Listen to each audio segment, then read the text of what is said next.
자, 오늘 새벽에 주시는 하나님의 말씀을 받겠습니다. 자, 잠언 31장 8절에서 10절까지 말씀을 한 절씩 교독하고 10절은 같이 읽겠습니다. 자, 8절 제가 먼저 읽겠습니다. 너는 말 못하는 자와 모든 고독한 자의 송사를 위하여 입을 열지니라. 너는 입을 열어 공의로 재판하여 곤고한 자와 궁핍한 자를 신원할지니라. 10절 함께요. 누가 현숙한 여인을 찾아오겠느냐? 그의 값은 진주보다 더하니라. 아멘. 하나님 말씀입니다. 오늘은 9절 중간에 보면 입을 열어 공의로 재판하여 그 표현이 있는데 그대로 설교 제목으로 삼아봤습니다.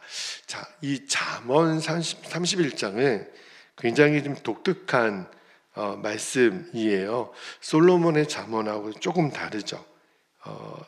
그 지은 것은 르무엘 왕의 어머니가 아들 이제 왕에게 들려준 교훈인데 10절 이하로는 계속해서 현숙한 여인에 대하여 이야기가 쭉 나오죠.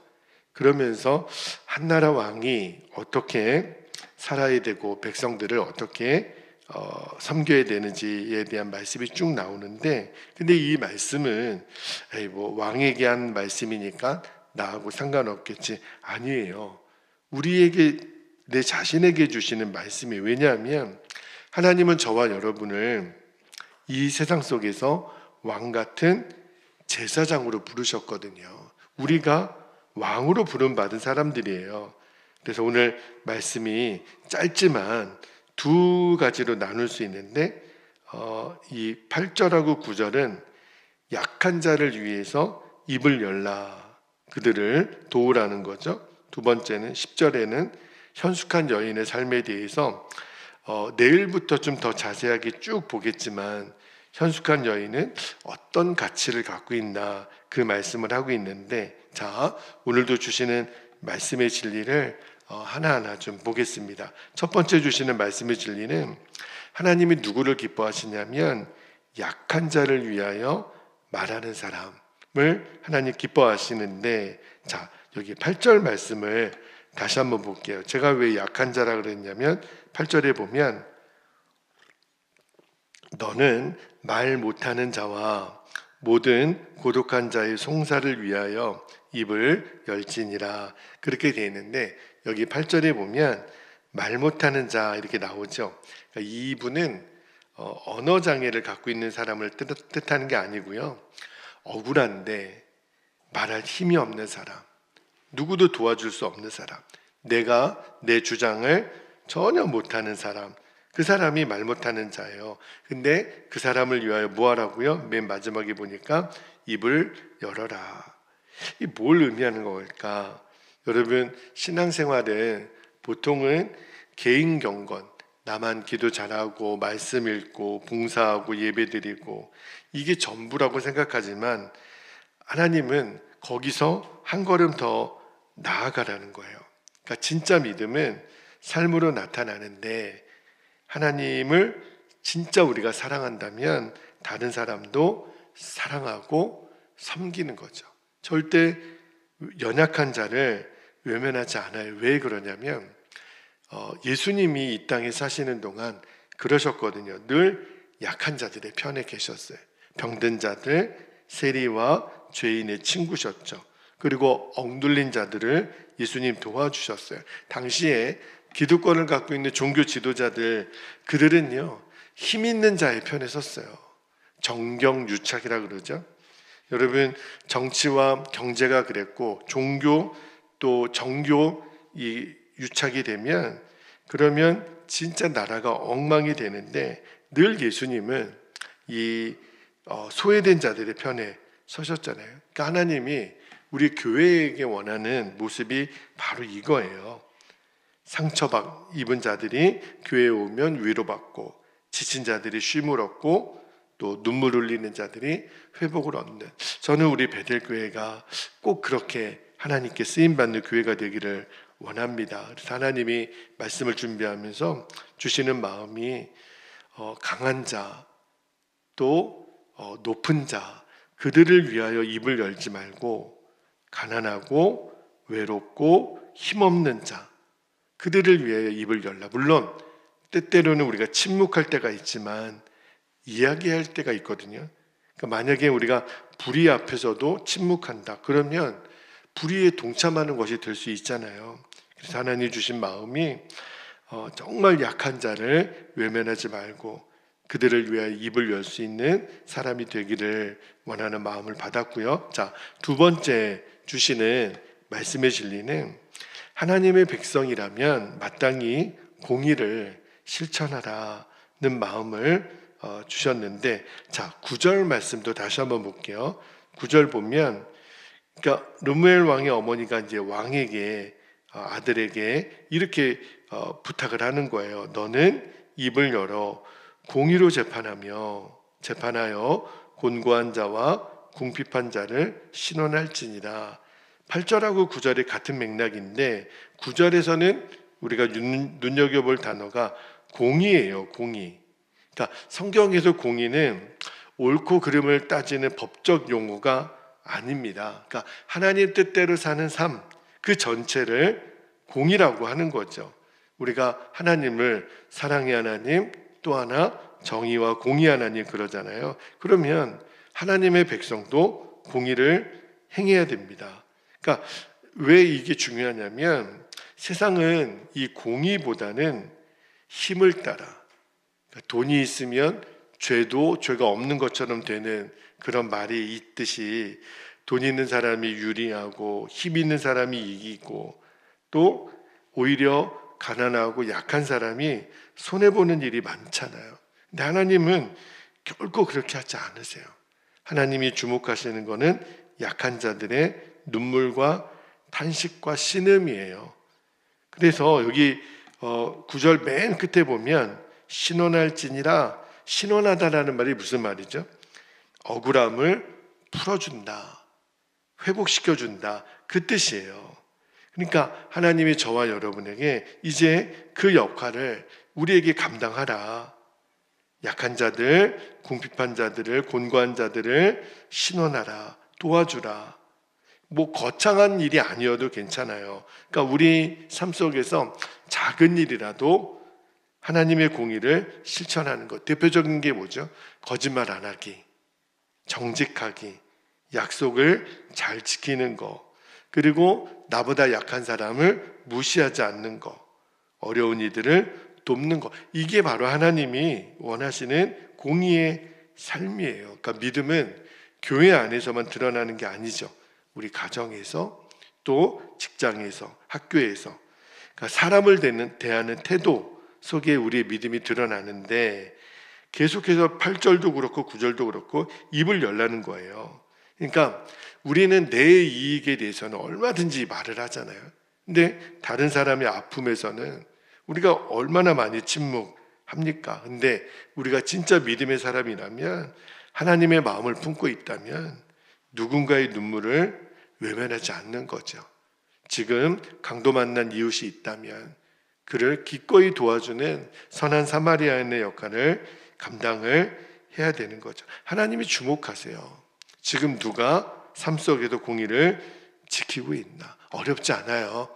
그냥 작은 친절의 말 한마디, 따뜻한 위로의 말 한마디, 누구를 위하여 우리가 기도와 섬김으로 우리가 대할 수 있다면 하나님 나라의 의를 이루는 그러한 일꾼이 되는 거예요. 자, 마지막 세 번째 주시는 말씀의 진리입니다. 하나님은 현숙한 여인이 아니에요. 현숙한 사람을 귀히 여기신다는 말씀을 드리겠는데, 자, 10절 말씀도 다시 한번 볼게요. 10절에 보니까 누가 현숙한 여인을 찾아 얻겠느냐, 그의 값은 진주보다 더하니라, 이렇게 되어 있는데, 처음에 이제 요 10절 말씀을 읽을 때는 르무엘 왕의 어머니가 며느리감을 아들에게 이런 여자 만나야 돼, 이렇게 이제 해준다고 제가 처음에는 생각을 했어요. 이 잠언 31장이 여기 10절부터 시작해서 마지막 절까지 내일부터 보겠지만 현숙한 여인은 어떤 사람인지 쭉 나와요. 실제로 많은 그 믿음의 어머니들이 며느리감 고를 때 말입니다. 이 말씀을 가지고 고르시는 분들도 제가 실제로 봤어요. 이게 여인은 모름지기 이래야 돼. 현숙한 여인은 이런 사람이야. 그렇게 읽었는데, 근데 말씀을 읽다가 이거는 어떤 여성의 역할, 며느리감, 아내, 그런 그 성적, 그러니까 남자와 여자를 구별하는 그런 말씀이 아니더라고요. 그러니까 이거는 남녀를 불문하고 하나님 앞에 충성된 삶을 살아가는 믿음의 사람들에 대한 말씀이어야 돼요. 그러니까 여기서 현숙하다라는 거는 살림을 이렇게 잘하는 여인을 말하는 게 아닙니다. 우리 모두에게 주시는 말씀이에요. 하나님을 경외하고 성실하고 지혜롭게 살아가는 삶에 대해서 이제 내일부터 자세하게 쭉 보겠지만, 왜 이 말씀이 중요하냐면 여전히 세상은요, 외모나 어떤 조건, 그가 얼마나 성공했는지, 또 얼마나 많은 거를 가졌는지, 그렇게 이제 사람을 판단하잖아요.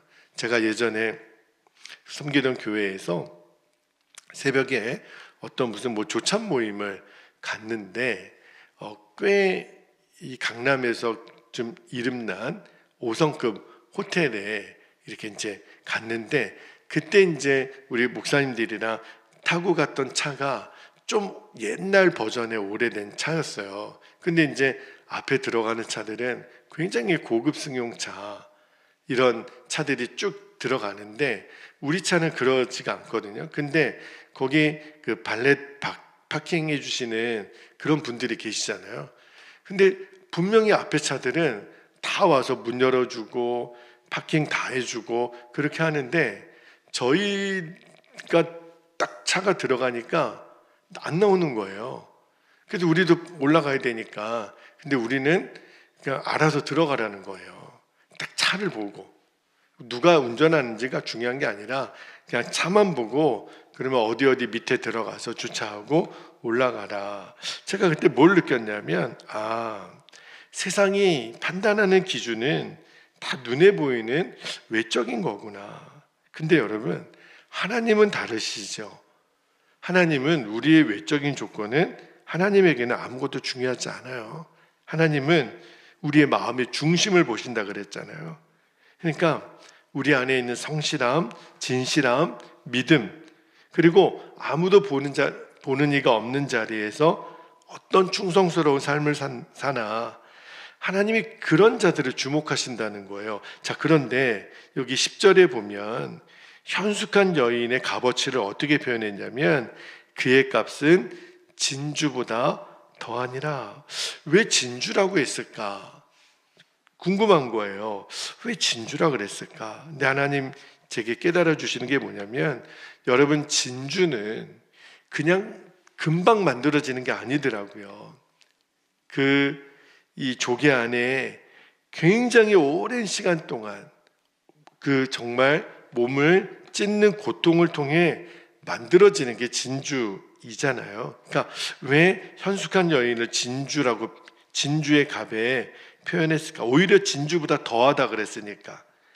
이게 이 현숙한 여인이라 그랬지만 우리 모든 이들에게 주시는 현숙한 사람의 가치가 바로 여기에 있다고 싶어요. 오랜 시간 동안 기도와 인내, 눈물과 순종을 통해서 만들어진 인격, 그게 오늘 성경이 말하는 현숙한 여인의 삶이구나. 하루아침에 만들어지는 게 아니에요. 매일매일의 작은 순종, 매일매일의 작은 충성, 매일매일의 작은 기도가 쌓여서 현숙한 사람으로 만들어져 가는 겁니다. 하나님이 그런 마음을 주세요. 오늘도 새벽에 오는데 너희들이 진주와 같은 사람이다, 하나님이 찾으시는 사람이다, 그런 마음을 주세요. 여러분, 우리가 세상에 어떤 화려한 그러한 남들이 다 달려와서 파킹 대신해주는 그런 사람들은 아닐지언정, 그러나 하나님 우리 마음의 중심에 너희들이 진주와 같은 사람들이구나. 사람들은 주목하지 않더라도 내가 너희를 주목한다. 그런 마음을 주세요. 정말 그런 저와 여러분이 되시기를 축복합니다. 오늘 우리가 말씀을 읽었고 내일부터는 현숙한 여인이 어떤 존재인지를 하나하나 말씀을 볼 텐데, 오늘 주시는 말씀의 진리는 너무너무 분명합니다. 첫 번째는 약한 자들을 위하여 입을 열라. 두 번째는 삶 속에서 공의를 행하라. 마지막 세 번째가 현숙한 삶을, 진주보다 더한 현숙한 삶을 살아가라. 이게 왜 중요하냐면 계속해서 세상은요 자기 자신만 생각하는 방향으로 흘러가니까. 근데 하나님은 다르세요. 너희들이 너만을 귀하게 여기지 말고 다른 사람을 살리는 사람, 위로하는 사람, 공의를 행하는 사람, 진주보다 귀한 믿음의 사람으로 살아가기를 하나님이 그렇게 원하신다는 마음을 주셨고, 오늘 말씀을 붙들고 우리가 실제로 그렇게 살아가는 저와 여러분이 되시기를 주님의 이름으로 축복합니다. 자, 이제 우리 기도하겠습니다. 두 가지 기도 제목을 우리가 붙잡고 기도하지요. 첫 번째는 말씀 그대로예요. 약한 자, 어려운 자를 외면하지 않고 하나님의 공의를 실천하는 것, 거창하지 않아도 돼요. 내 삶 속에서 작은 일에 충성하면 돼요. 두 번째는 하나님을 경외함으로 하나님, 제 믿음이 진주보다 귀하게 하시고 제 인격이 진주보다 귀하게 하셔서 현숙한 성도, 이거는 어떤 여인에게 국한된 말씀이 아닙니다. 현숙한 성도로 살아가게 하옵소서. 그렇게 우리가 두 가지 기도 제목을 붙잡고 이 시간 주님의 이름을 부르신 후에 함께 기도하겠습니다. 주여